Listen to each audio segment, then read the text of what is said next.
তো গাইস সকালে আমি যেখানে কাজে গেছিলাম তো ওখান থেকে আমাকে অন্য জায়গায় কাজ করতে নিয়ে চলে গেল। তো যাওয়া যাক।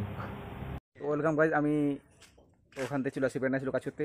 এই যে সামনে এই আমাদের টোটো ড্রাইভার সামাদ চলে এসেছে। সামাদ ব্রো বল যায় বাপ্পা ছেলেটা চলে আসলো এখানে, ডাক দিলাম খৈনি মারার জন্য, কিন্তু খৈনি খাচ্ছি। তো এই যে আমাদের কেল্ডু এখানে মশলা সিমেন্ট ঢালছে। এই যে আমাদের নুকুল এখন আসছে, এটা কাজ চলছে আজকে, এটা ঢালা করে বাড়ি চলে যাবো।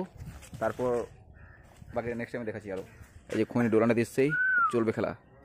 সেই এই আমাদের নুকুল পিঠা ঘোষরা এত পিঠ চুলকাছে এখানে আছে, এত ঘোষরা লাগাই দিয়েছে। তো গাইস আমাদের ঢালা এখন চালু হয়ে গেল।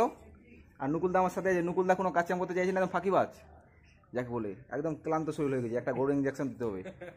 এই যে এটা আমার দাদা নতুন আবার আমাদের সাইডে আসছে। এই যে আমাদের কেল্টু, এই যে আমাদের মোবারক চাচা, সবাই এখানে আছে।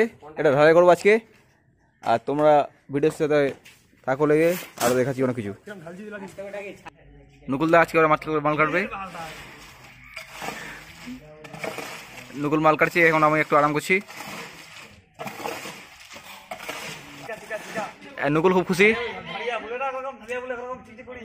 একদম একদম কোড়া করে মশলা দিয়ে। নুকুল তুইও দেখা। ও দারুণ হচ্ছে, দারুণ স্পিড দেখাও। বাবুদের সাথে আবার দেখা হয়ে গেল। বাবুদা কিছু একটা বলো, কেমন আছে বন্ধুরা? তুলছি তো, চলছে ভিডিও শুরু হচ্ছে এখানে। কেন কিছু বলবো না? লজ্জা পাচ্ছ? বাবুদাকে লজ্জা পাচ্ছে, কিছু বলবো না। ওরা যদি বাবুদের সাথে দেখা হলো এখানে আসার পর। এই যে আমাদের খেলতো, এই যে আমাদের নুকুল।